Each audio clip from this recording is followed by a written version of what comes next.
Hey guys, so what I thought I'd do here today is show you a, I'll just show you here, looks kind of a mess, doesn't it? That's a 161 in 1 MVS Neo Geo cart, and basically what I've done is, as you can see, I've rewired it and cut it down so it fits in an AES console. And yeah, man, this was a real sort of challenge. It took me probably about I don't know, 2 weeks, I guess, to basically do it sort of pretty much every evening. It's not so much just the wiring, it was like the troubleshooting as well, because I'm not sure if some of you are aware or not, but when converting MVS to AES, a lot of the well, I think like the Phantom 1 and a couple of the other conversion cartridges have like problems with pixelation when you've got scaling. So like with Samurai Showdown, like, you know, when it zooms in and out, you'll get the like lots of artifacts on the screen, and that happened with this. And I thought, you know, that was going to be something specific to the converters, but no, it happened with this as well. Now on the Phantom 1, you can basically cut the power, add a diode, and then have the power running through the diode instead, and that will cure the problem. On this, I did that, and it made it better, but it didn't actually stop the problem altogether. So basically, what I did was, it doesn't look great, but I basically stuck diodes on all the graphics data lines going into the Neo Geo. Now, when I did this, it did reduce it an awful lot, but it didn't quite get rid of it. So as you can see, I've doubled up on pretty much every single one of them. I can't remember what the full signal's called. Is it GDA3 or GAD3? That one, for some reason, adding a second diode to that did nothing. But I mean, all of those together does eradicate it completely, which is kind of weird. But I think maybe more than anything, it's just resistance of the diodes. I think each diode's about 680 ohms. So I don't know, I guess 1.2k resistor on each line connected to ground probably would have been okay, because obviously the other side of that's connected to ground. But I mean, yeah, other than that, I mean, I've added a ZMC2 from an original Neo Geo cartridge. But yeah, I mean, there's really not actually as much involved with converting one of these as you'd think, other than, of course, all the wiring. And I don't know if you can see there, but I've basically, because MVS cartridges are a lot longer, I've had to cut it basically here up and across, which caused no end of headaches because there's lots and lots of really sort of thin traces going across there. It's a real pain in the arse. I've cut it a bit too short as well, actually, so I'm not sure if you can really see in there, but it doesn't quite meet the end of the cartridge slot, so you kind of have to wiggle it around until it kind of centers itself. But other than that, I mean, it worked really, really well. I couldn't be more happy with it. I mean, the 160 in 1, I managed to get a really good deal on a forum, and it only cost me like 35 quid. I already had a couple of copies of Samurai Showdown 2 hanging around. I didn't really mind sacrificing one because it had a bit of a crappy label, but you know, other than that, it's, you know, it took a lot of effort, but it was well worth it in the end. Just like the David G, or whatever his name is, multi-cart, the one game that doesn't work is Crouching Tiger, Hidden Dragon, but I'm assuming that's because it needs like backup RAM from the MVS. I'm not entirely sure, but yeah, it literally just, it won't boot at all. Every other game works perfectly. There's no problems with any of them. I think that about covers it, really. So I mean, what I'll do here is I'll just restart the console, turn it back on, and there's your list. And let's have a look. Let's go for, actually, yeah, let's go for King of Fighters 2003. This is a pretty cool game. It's really a shame that they haven't brought out like you know, one of those multi-carts of the AES just yet, because I think it's such an awesome console. I mean, yeah, they're basically arcade games, so, you know, if you've got like MAME or whatever set up in your cabinet, then you've got all of them anyway. But there is something to be said for having original hardware, and I, you know, always try to sort of get it where I can. But yeah, as you can see, this is running fine, no problems at all. Can't really play it with one hand. Oh, can pull off some moves. Yeah, well, anyway. So that's King of Fighters 2003, and let's have a look at one of the games that does pretty badly on a converter. Actually, here you go. Last Blade 2. You always hear people complaining about this on converters. Yeah, start the game, story mode.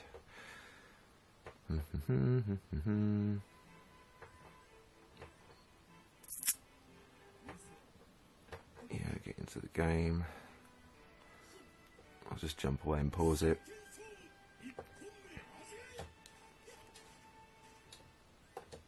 Oh, come on. Just wanted to zoom out. They always... There we go. So yeah, let's go into the picture here. You can see there's no weird artifacting or anything when it's zoomed out. Looks really cool. So yeah, I mean... I guess one of the cool things about this as well is that it's got a couple of games on it that never actually came out on AES. For instance, let's have a look at Neo Bomberman. Again, I mean, this is an MVS game, but every Neo Geo ROM, which is basically all this is just lots and lots of large ROMs with like hardware that selects different parts of the ROMs depending on which game you've chosen. Every Neo Geo game has both the MVS and the home version coded into it. It basically detects what system it's running on, and then you know, goes into either AES or MVS mode. And although this never came out in the on the home system, I think it was basically a fact that SNK said to developers that they have to you know, put in home version code even if it wasn't slated to come out on the home version, because obviously it's asking to push start, not insert coin. And on a lot of these games it will come up with like a little menu with options as well, which is kind of cool. But yeah, a bit like this. Actually, I think this is in the arcade version as well, I'm not really sure. I do like Bomberman, but it has to be said, I haven't played an awful lot of Neo Bomberman.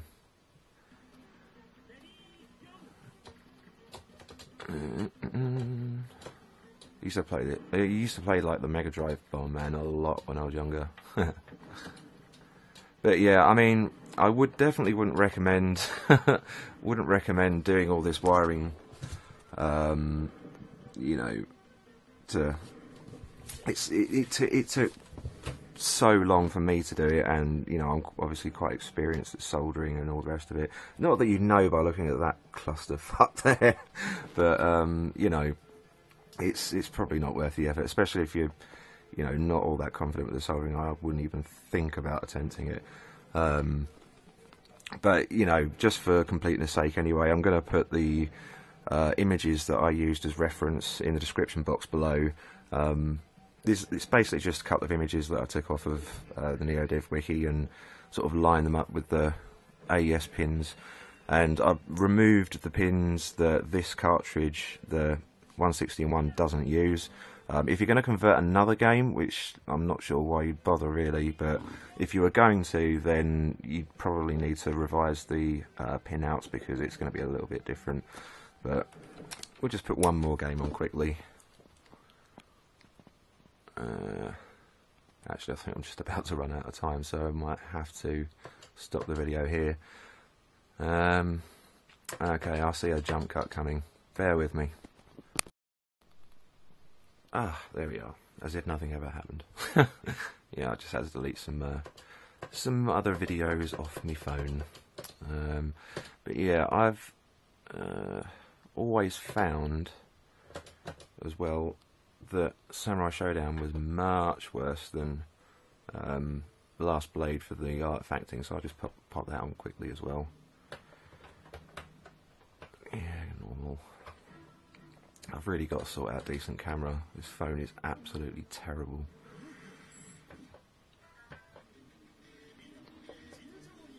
Let's see if we can get away from him so he zooms out. There we go. So yeah, I mean, okay, my battery's going to run out now. But yeah, as you can see, there's no like artifacting or pixelation or anything. Works great. I suppose just for completeness, might as well stick a Metal Slug game on. I know it had Metal Slug 1 on to start with, but Metal Slug X is one of those that doesn't generally work on converters because of, I don't know, apparently there's a problem with, I can't remember what the problem was exactly now, but it was resolved on one of the forums anyway. Go to neogeo.com if you've got a converter and you can't run Metal Slug X, because I think David G again came up with a solution for that, so you might as well go and check that out. But yeah, I mean, to be honest, on the multi-carts anyway, like the 161N1, it's not going to be an issue because it uses a different hardware, but I thought I'd show you it running on here anyway. It's good fun, good fun. Okay, so I guess just for completeness, we might as well show you the cartridge insides, just so you get an idea of just how insane it is. Let me just pull this off a second. There we are. Move the Neo out of the way. There we go. I'm afraid you're going to have to excuse my hairy chair. But yeah, obviously that's the this is the back side of the char board or character board, and voila, there's the ZMC2. It's actually on top of the Altera IC that's originally on the board there. But yeah, man, that was a lot of wiring, and it's unfortunately my soldering station died, so I'm having to use a really crap soldering iron as well. Didn't turn out as quite as nice and neat as it could have, nowhere near in fact, but yeah, you can see where I've cut the circuit board. I'm not sure if you can make out, but that severed a load of traces, and you can see where I've actually had to solder it to the board. And over here, this green stuff, this is again where I've had to solder to, I've had to literally scratch away the traces and solder to the traces there. And that green stuff is literally just green nail polish, which is actually pretty decent for a trace repair like that. But yeah, I've got a cap. I've got a couple of caps on there actually. Don't think they're actually doing anything, to be honest. There's the diode going from the right hand pad there, which is 5 volt, and that's a really poor soldering job, which is going to the power for the chip. But yeah, lots and lots and lots of wiring. And the prog board. I'm going to just carefully flip this over. Basically, once this is in the case, it's never ever coming out of it again. But yeah, just some more wiring, nothing particularly exciting. Again, more trace soldering.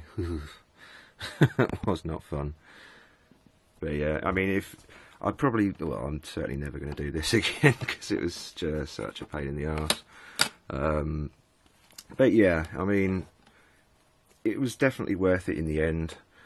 But I think what I may possibly do, is get another one of these cartridges and completely strip it and just map out the entire PCB and make a couple of custom PCBs for it. Might be a cool little project, just to make a bit of a neater looking one.